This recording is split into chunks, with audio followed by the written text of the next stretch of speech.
Assalamualaikum warahmatullahi wabarakatuh. Tidaklah seseorang selesai diuji, baik dia laki-laki orang yang beriman atau perempuan yang beriman, baik itu ujiannya terjadi pada dirinya atau melalui anaknya atau melalui hartanya, artinya ujian harta, ujian fisik, ujian perasaan, sampai dia bertemu dengan Allah dan dia tidak punya dosa. Apa maksud dari hadis ini? Ujian itu tidak akan berakhir kecuali kalau dosa kita sudah habis. Allah akan menguji kita terus untuk membersihkan diri kita dari dosa. Sehingga yang harus kita coba bangun awareness dalam diri kita kalau lagi diuji, Allah pengen membersihkan dosa saya nih. Sehingga kita ridho dengan ujian, bukan ikhlas ya. Kalau ikhlas ibadah, kalau ujian ridho, rela. Saya ridho ya Allah, walaupun ini berat. Saya ridho ya Allah, walaupun saya berharap Engkau beri jalan keluar. Saya ridho ya Allah, walaupun saya berharap ditolong oleh Allah. Tapi tetap ridho diberikan ujian itu, sambil berdoa diberikan jalan keluar, ditolong, diberikan keajaiban. Cuman gak mau mengeluh. Dan berdoa meminta jalan keluar bukan mengeluh, itu ibadah. Berdoa itu ibadah dalam Islam. Sehingga Allah suka banget sama hamba yang berdoa. Allah suka dengan hamba yang curhat. Nabi itu kalau lagi curhat, doanya aja bisa berjam-jam cuma doa doang tuh. Kayak hadis Aisyah pas lagi cemburu malam-malam kan, Aisyah lagi tidur, ini jatah malamnya Aisyah. Tiba-tiba dia nyari-nyari raba-raba, Nabi nggak ada, dicari di kamar mandi nggak ada. Biasanya Nabi sholat di sebelah Aisyah. Wah, curiga nih, jangan-jangan ke rumah si Fulan. Dicari ke rumahnya, ditelepon nggak aktif, mungkin lagi dicas, datang ke rumahnya. Ketuk pintu. Hafsah, Nabi di rumah kamu enggak? Enggak Aisyah, beneran. Cari ke rumah Sofia. Sofia, Nabi di sini enggak? Enggak, beneran. Cari ke rumah Maria. Maria di sini enggak Nabi? Enggak. Kemana ya Nabi? Rumah istri-istri yang lain enggak ada. Pas balik ke rumahnya, ngelewat masjid, ngelihat Nabi lagi sujud di Masjid Nabawi di mihrab, dan Aisyah mendengar Nabi menangis sambil berdoa, dan sujudnya itu seperti membaca satu juz Al-Quran. Dan itu isinya doa nangis. Robbi. Jadi kalau kita katakan gak usah banyak berdoa sama Allah, malu. Justru Allah suka kepada hamba yang berdoa. Justru sebaliknya, kalau kita jarang berdoa atau enggan berdoa, buat Allah itu orang sombong. Allah gak suka hamba kayak gitu. Kamu gak butuh saya. Sama kayak kita lagi ada masalah, punya temen yang punya kelebihan harta, terus kita kayak bingung gitu nyari kesana kemari pinjaman, dia gak dikasih tahu. Pas dia tahu dari orang lain, dia ngomong apa? Kamu gak nganggap saya ya? Emangnya saya bukan teman kamu? Kok kamu punya masalah keuangan tapi saya nggak dikasih tahu, malah saya tahu dia dari orang lain? Tersinggung kan? Kalau teman kita aja tersinggung, apalagi Allah. Kamu punya masalah kok nggak ngomong ke saya, wahai hambaku? Bukan berarti Allah nggak tahu. Allah tahu, cuman Allah berhak, bukan ingin ya, berhak untuk dilibatkan. Allah berhak untuk dicurhatin. Allah berhak untuk dijadikan tempat kita untuk habis-habisan menangis dan melampiaskan masalah kita kepada Allah dalam bentuk curhat-curhat dan doa. Sehingga kalau kita berdoa, ya Rabbi, Allah langsung inni qarib, mendekat Allah kepada kita. Jadi teman-teman yang dirahmati Allah, kalau kita punya masalah, kita coba bangun awareness, oh Allah pengen membersihkan dosa-dosa saya nih. Terus kita berdoa, ya Allah bantu saya, ya Allah tolonglah saya, istighfar. Saya kadang-kadang ngerasa nih, kalau ada dosa, ada kesalahan, ada kekeliruan yang saya lakukan, misalnya gitu, kalau saya nggak kuat istighfarnya, bentar lagi akan diuji sama Allah. Ujinya macam-macam. Alhamdulillahnya ujiannya masih ketahan. Pasti diuji sama Allah. Kalau istighfarnya nggak kuat, taubatnya tuh nggak kuat, langsung diuji sama Allah. Dan saya langsung sadar, oh benar, berarti yang tadi ini lagi dihapus sama Allah. Perkencang lagi, perkuat lagi istighfar. Kenapa? Karena kalau istighfar kita kuat, berarti kan dosa kita dihapus dengan istighfar ya. Otomatis ujian kita durasinya berkurang.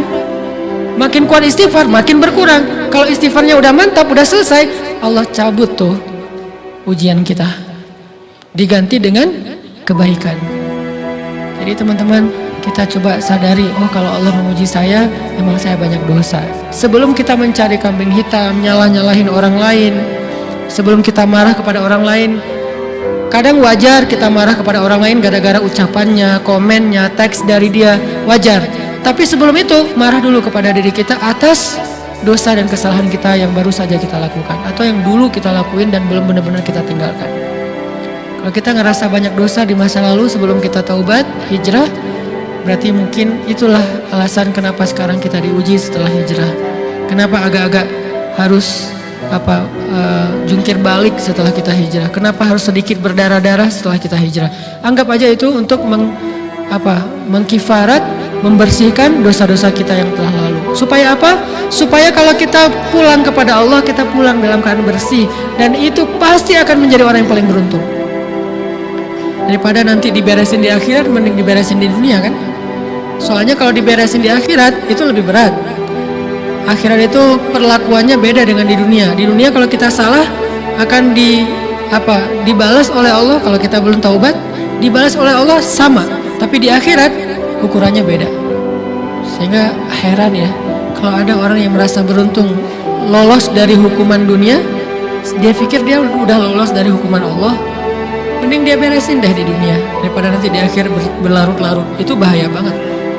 Kalau buat saya pribadi, dan saya yakin teman-teman juga kayak gitu, gak mau ada masalah di akhirat, mending masalah di dunia aja. Tapi masalah di dunia juga kita gak mau berlarut-larut, pengen cepat dimudahin sama Allah. Caranya istighfar. Tidaklah Allah memberikan kepada kita ujian kecuali salah satu alasannya pengen menghapuskan dosa. Idza kathurat dzunubul 'abdi wa lam yakun lahu min 'amalin liyukaffiraha fabtalahu Allahu bil hazan liyukaffiraha. Kalau seorang hamba banyak dosa dan dia nggak cukup amal untuk mengkifarat dosa-dosanya, Allah akan menguji dia dengan rasa sedih, dengan rasa kecewa, dengan rasa berat, sakit hati untuk mengkifarat dosa-dosanya. Itu yang kita bangun, sehingga kalau ada masalah sama orang lain, kita memperbaiki diri dulu, bukan sibuk dengan kesalahan dia terus menerus yang nggak mau kita maafin. Misalnya ada teman kita nih, jadi clash sama kita. Hal pertama yang kita bangun, astagfirullahaladzim, saya banyak dosa nih. Tapi kan yang salah dia, ya. Tapi mungkin dia nggak akan mengatakan kalimat itu, nggak akan bersikap kayak gitu kalau kita nggak punya dosa. Allah sengaja mengutus dia untuk menguji kita lewat kata-katanya, lewat perilakunya, karena kita punya dosa. Jadi penyebab pertama diuji itu bukan teman kita yang salah, itu penyebab kedua.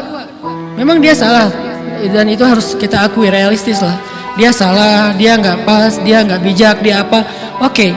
Tapi yang mentakdirkan dia salah kepada kita, Allah Subhanahu Wa Taala. Kenapa Allah takdirkan gitu? Karena kita masih punya banyak dosa. Allah kirim kita ujian, bisa manusia, bisa alam, bisa dalam diri kita sendiri. Itu semuanya adalah cara Allah untuk menguji kita dan membersihkan dosa-dosa kita. Ini yang kita bangun pertama. Yang kedua, kata Nabi di dalam hadis Bukhari, "May yuridillahu bihi khairan," yang terkenal kan yufaqihu fiddin, itu yang terkenal. Ternyata ada dua modelnya. Ada may yuridillahu bihi khairan yufaqihu fiddin. Siapa yang Allah pengen kasih dia kebaikan agama, kebaikan, Allah akan buat dia mengerti halal dan haram. Itu berarti Allah sayang sama dia. Ini satu model hadis. Ada model yang kedua, mirip redaksinya. May yuridillahu bihi khairan yusib min. Hadis Bukhari. Siapa yang Allah pengen ngasih dia kebaikan, Allah uji. Hah? Kok gitu caranya? Ternyata kayak gitu rahasianya. May yuridillahu bihi khairan, may yuridillahu bihi khairan. Siapa yang Allah pengen ngasih dia kebaikan, Allah kasih dia musibah atau ujian. Kenapa bisa seperti itu, Ustaz? Fa inna ma'al usri yusra, inna ma'al usri yusra. Seolah-olah Allah bilang di dalam ayat itu, kalau kalian mau dapat kemudahan, biasanya lewatnya kesusahan dulu. Kalau kalian pengen dapat keberuntungan, biasanya dapatnya kerugian dulu. Tapi keberuntungan dan kerugiannya pasti nggak sebanding. Keberuntungannya jauh lebih besar daripada kerugiannya. Kerugian itu kayak modal doang, DP. Jadi kalau kita mau dapat kejutan dari Allah, Allah kasih kita DP. DP-nya apa? Ujian. DP-nya musibah. DP-nya rasa nggak nyaman. Itu DP tuh. DP terhadap apa? DP dari Allah terhadap hadiah-hadiah besar yang Allah pengen ngasih ke kita setelahnya. Cuman banyak orang yang menolak DP ini. Sama kayak kita misalnya. Kalau kita mau ngasih dia hadiah, kita kasih dia kayak kejutan dulu. Dia lagi ulang tahun nih, disiram air dulu. Setelah itu dikasih hadiah-hadiah yang mahal. Rela nggak disiram air demi hadiah? Rela, udah siramin lagi aja. Kalau setelahnya ada hadiah. Yang kita nggak rela, kalau setelah disiram disuruh bersih-bersih sendiri dan nggak dikasih apa-apa, kan nggak rela tuh. Berarti ini bab iman. Yakin nggak kalau Allah tetap ngasih hadiah? Kan sabar dan iman itu ternyata tahu aman, kembar. Kalau kita yakin Allah ngasih hadiah setelah ngasih kita DP ujian, ya kita akan sabar. Nggak apa-apa deh, bentar lagi mau dikasih hadiah, digini-giniin juga nggak masalah. Dibully, diapain sama Allah, biarin aja. Ya Allah, saya sabar. Kan bentar lagi mau dikasih hadiah nih. Ini masalah yakin. Tapi kalau kita nggak yakin, apa sih maunya Allah gitu kan? Begitu kalimat ini keluar, maka yang muncul setelahnya adalah mengeluh, berputus asa, dan nggak akan sabar menghadapi ujian. Ujian, kata Nabi, may yuridillahu bihi khairan, siapa yang Allah pengen kasih hadiah, siapa yang Allah pengen kasih kejutan, siapa yang Allah pengen kasih pertolongan, siapa yang Allah pengen kasih kebaikan, yusib min, Allah akan uji dia dulu. Ini sunnatullah. Sehingga kalau kita lagi diuji, yang kita lihat jangan ujiannya, apa setelah itu. Gimana ngelihatnya Ustaz? Nggak kelihatan. Dengan mata hati. Istafti qalbak, tanya kepada hatimu, kelihatan nggak? Dengan mata hati. Gimana ngelihat dengan mata hati? Dengan iman. Saya percaya Allah pasti ngasih kebaikan setelah ini. Orang Allah sendiri yang ngomong, nggak ada satu huruf pun di Al-Quran yang salah, apalagi satu ayat, apalagi dua ayat. Fa inna ma'al usri yusra, ditegesin lagi, inna ma'al usri yusra. Tapi usr dulu, baru yusr. Dikasih kesusahan sedikit, dikasih kemudahan yang banyak. Dikasih kesusahan sedikit, dikasih kemudahan yang banyak. Ini yang kita coba bangun, tajdidul iman, bangun memperbarui yakin. Sehingga ketika kita diuji, sedih, wajar. Mengaduh sedikit, bukan mengeluh ya. Kalau mengeluh kan nyalahin Allah. Kalau ngaduh, yang namanya orang dicubit kan, itu ngaduh. Tapi kalau apa sih maunya Allah, nah itu ngeluh. Antara mengadu dengan mengeluh berbeda. Mengadu itu manusiawi, sedih itu manusiawi. Air mata bahkan bukan hanya manusiawi, itu rahmat dari Allah. Orang yang nggak bisa menangis itu yang bahaya. Kalau kita masih bisa menangis, berarti kita masih peka hatinya. Bukankah anak kecil paling sering menangis? Berarti hatinya peka. Siapa lagi setelah ini anak kecil yang paling sering menangis? Cewek. Cowok itu emang gak punya perasaan, makanya jarang nangis. Cewek dikit-dikit nangis. Jangan bilang, wah cemen banget sih nangis, apa cengeng apa. Enggak, karena dia perasaannya lebih peka dari kita. Itulah kenapa Allah menitipkan bayi kepada perempuan. Kalau dititipin ke laki-laki hancur.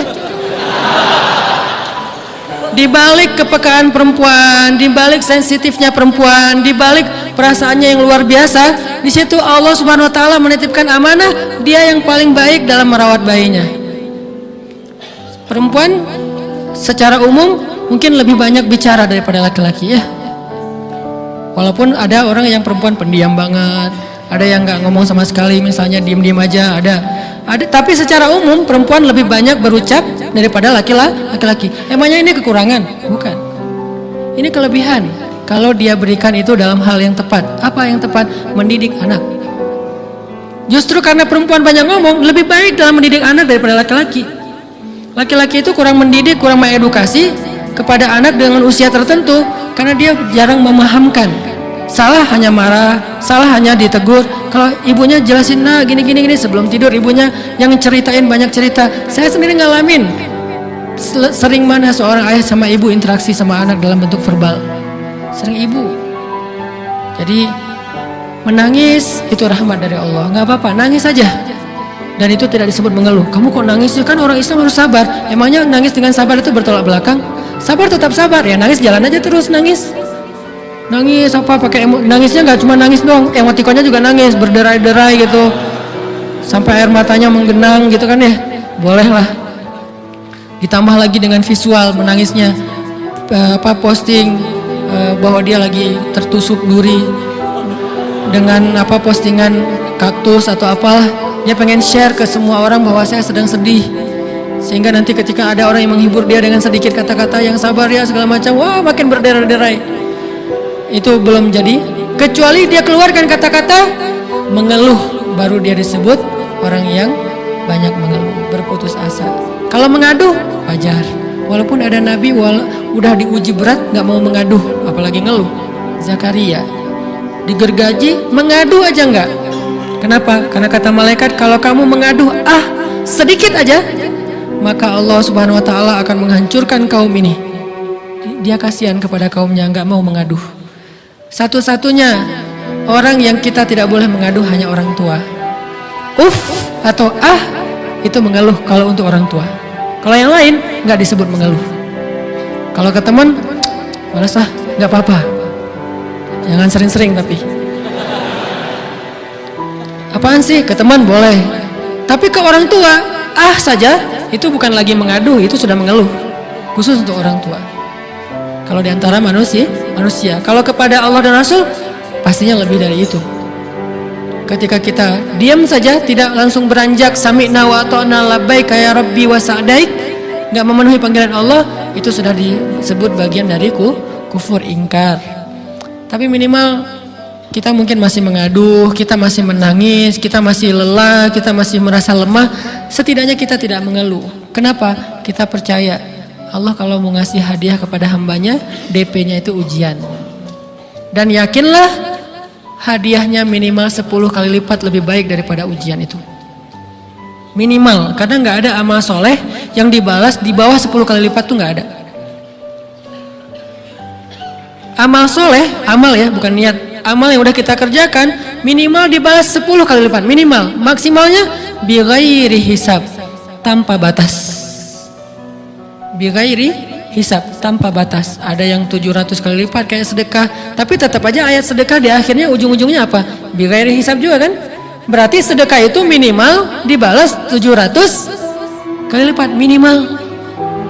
Kalau kita yakin. Selalu syaratnya kalau kita yakin. Dan saya ngebuktiin itu banget.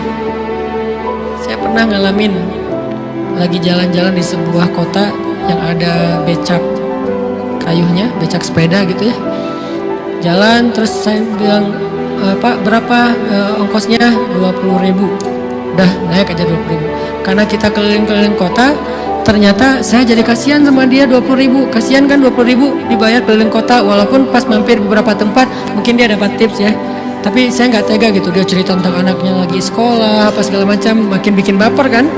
Pas selesai saya kasih dia 100.000. Dari 20.000 dikasih 100.000 karena kasihan. Dan saya yakin nggak mungkin sedekah itu sia-sia. Kan Nabi bersumpah kan, demi zat yang jiwaku di dalam genggamannya, tidak berkurang harta karena sedekah. Demi Allah kata Nabi, nggak berkurang harta karena sedekah. Berkurang harta karena belanja? Ya.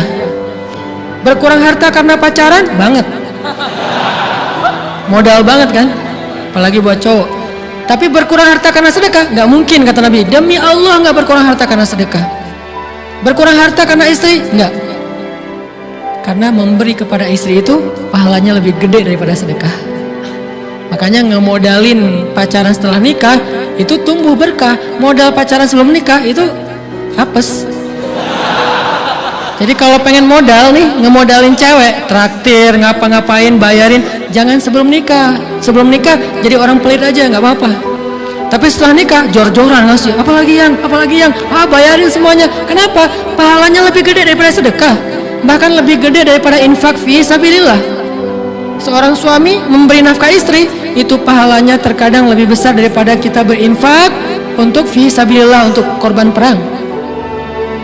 Saya heran kalau ada orang sedekahnya rajin tapi ke istrinya kikir, aneh, berarti dia nggak ngerti konsep.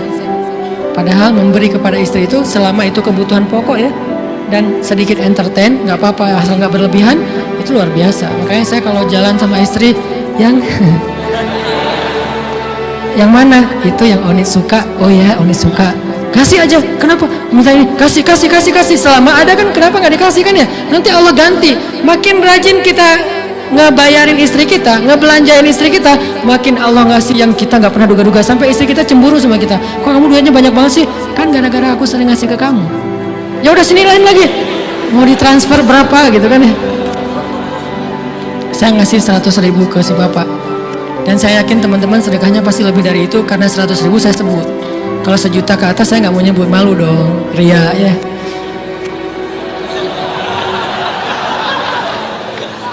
Sebenarnya nggak pernah sih. 100.000 deh, karena kan kecil, saya kasih 100.000. Ternyata begitu saya kasih 100.000, dia doa. Nah ini nih pentingnya sedekah ke orang yang membutuhkan tapi nggak minta-minta, dia tulus. Dia langsung doa, ya Allah Pak, mudah-mudahan rezekinya lancar, berkah, bertambah dan segala macam, bahagia keluarganya. Doa-doa ini semuanya dikabulkan dalam hitungan hari. Pertama, bertambah bahagia rumah tangganya, dapat kecupan dari istri. Dia nganggap suami saya cowok banget sih, mulai satu nih.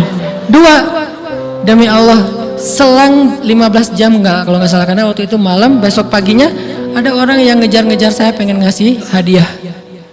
Ustadz, saya pengen ketemu Ustadz. Maaf, saya nggak bisa ketemu sekarang, lagi rush, lagi tight schedule, gitu-gitulah, sok-sok gaya nggak jelas gitu ya. Terus Ustadz, saya pengen banget ketemu. Dia nggak ngomong pengen ketemu apa. Kalau dia bilang mau ngasih duit kan langsung saya prioritaskan kan ya. Berhubung dia nggak ngomong, ya udahlah, saya sosok jual mahal gitu. Tapi yang namanya rezeki kan gimana kita tolak, dia datang kan. Saya nolak. Pokoknya sebentar aja, 5 menit nggak akan ganggu waktu Ustadz. Ya udah besok pagi ya pas breakfast gitu. Pakai gaya-gaya dikit breakfast. Pas breakfast, oh ya siap Ustadz. Jam berapa? Jam 8. Udah janjian jam 8. Mungkin orangnya nih dengar live streaming, Pak jazakumullah khair jaza. Makasih banyak, mudah-mudahan Allah tambahkan rezekinya. Terus beliau besok mau flight ke luar kota jam 8. Akhirnya ngubungin lagi malamnya, Pak Ustadz maaf nggak bisa ketemu besok karena saya jam 8 itu jadwal terbang. Oh ya udah nggak apa-apa, seneng dong saya nggak jadi ketemu kan. Tahu gitu kan nyesel saya tuh, seneng. Besok pagi jam 6, Pak Ustadz alhamdulillah ternyata penerbangan saya di delay ke jam 11. Allah delay penerbangannya demi ngasih rezeki buat saya, kan luar biasa kan. Nah, ini hikmah kepedean saya, kegeeran kepada Allah gitu. Di delay demi saya. Kan kadang-kadang GR ya di depan Allah ya. Robbi akraman kan gitu ayatnya. Allah memuliakan saya dengan istighfar tetap. Akhirnya saya bisa ketemu Ustaz. Saya nggak baca WA-nya, terlambat baca, baru baca jam 8. Dia udah mulai agak putus asa, kayaknya udah nggak mungkin ketemu nih. Jam 8 pas saya baca, ternyata orangnya nggak di delay. Ya udah saya balas, ya udah sekarang saya tunggu ya jam 9, maaf cuma sebentar. Nggak apa-apa Ustaz, 5 menit. Datang dia. Datang ngasih apa? Ngasih duit 200 juta. Demi Allah. Cuman berselang beberapa jam, saya tolak-tolak. Tahu gitu Pak, datang malam ini aja.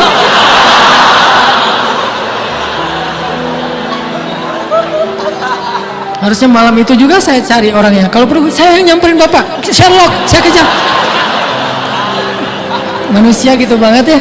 Tapi Masya Allah di situ saya jadi tahu, oh doa orang itu lebih akurat, lebih mantap, lebih diijabah daripada doa saya. Mungkin bukan karena sedekah, tapi karena doa setelah sedekah. Ya Allah dan segala macam dimudahkan sama Allah. Itu luar biasa loh. Saya nggak percaya, saya pikir main-main, orang nih iseng kayaknya pengen ketemu doang, pengen selfie. Ternyata pas saya cek, ditransfer, di capture, Ustadz udah ditransfer. Saya, jangan-jangan nih jebakan Batman gitu ya. Nyari sana segala macam. Alhamdulillah ternyata emang niat baiknya pengen, alhamdulillah saya terkesan, saya dapat hidayah lewat Ustaz segala macam. Sekarang saya pengen membalas jasa Ustaz walaupun kecil 200 juta. Untung saya nggak kaget dan kemudian pingsan. Pak 200 juta stroke kan ya, bahaya, lebih mahal dari 200 juta. Ini keajaiban ya teman-teman. Jadi kita tuh, saya kan sering bilang keajaiban itu terjadi tergantung tingkat iman. Bukan saya udah soleh banget, enggak. Saya belajar terus untuk yakin deh sama Allah. Modal kita tuh kan gini sebetulnya kan. Duit kita tuh banyak loh teman-teman. Cuman gak disimpan di bank, gak disimpan di saku, disimpannya di sisi Allah. Bedanya apa sih? Kenapa kita kalau disimpan di bank tenang? Saya lagi punya duit banyak dari 100 juta. Di mana? Di bank, aman. Kenapa kalau disimpan di saku aman, tenang? Kenapa kalau disimpan Allah nggak tenang? Kenapa kalau disimpan di Allah kita bilang nggak punya duit? Ini kan nggak fair sama Allah. Nggak punya duit nih. Siapa bilang nggak punya duit? Kan ada Allah. Tinggal minta sama Allah. Tapi nggak ada wujudnya. Tapi kan ada janjinya. Bukankah janji Allah lebih kuat daripada wujud? Bukankah iman harusnya lebih mantap daripada sesuatu yang konkret yang kita lihat? Ada duitnya di sisi Allah. Kenapa nggak dikasih? Karena kita belum butuh. Kalau kita yakin duit kita itu ada di Allah, tapi dikasihnya pas kita butuh. Begitu butuh ya Allah, langsung dikasih sama Allah. Itu banget, benar-benar terjadi dalam kehidupan kita. Pasti kayak gitu. Tingkat tergantung kita yakin apa enggak. Nih, kalau Allah bilang may yuridillahu bihi khairan, Allah kalau pengen ngasih hadiah kepada seorang hamba, Allah kalau pengen ngasih kejutan kepada seorang hamba, yusib, Allah kasih dia ujian sedikit aja. وَلَنَبْلُوَنَّكُمْ بِشَيْءٍ sedikit بِشَيْءٍ مِنَ الْخَوْفِ وَالْجُوعِ وَنَقْصٍ مِنَ الْأَمْوَالِ وَالْأَنْفُسِ وَالثَّمَرَاتِ وَبَشِّرِ الصَّابِرِينَ. Kami uji sedikit aja dengan rasa lapar, dengan rasa takut, dengan sedikit kekurangan ini dan itu, sedikit. Tapi wabasyiris sabirin, sampaikan kejutan kepada orang yang bersabar. Sampaikan kejutan kepada orang bersabar. Jadi bisa dibilang kejutan-kejutan hidup kita itu munculnya dengan iman dan sabar. Dengan iman dan sabar. Iman artinya yakin, husnuzon sama Allah. Ana inda dhanni abdi bi, aku tergantung prasangka hambaku kepadaku.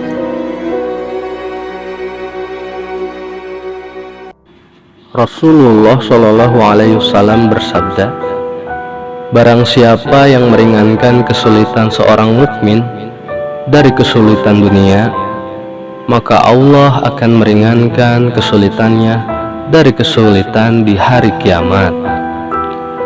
Barang siapa yang memudahkan orang yang tertimpa kesulitan, maka Allah akan memudahkan kepadanya di dunia dan di akhirat.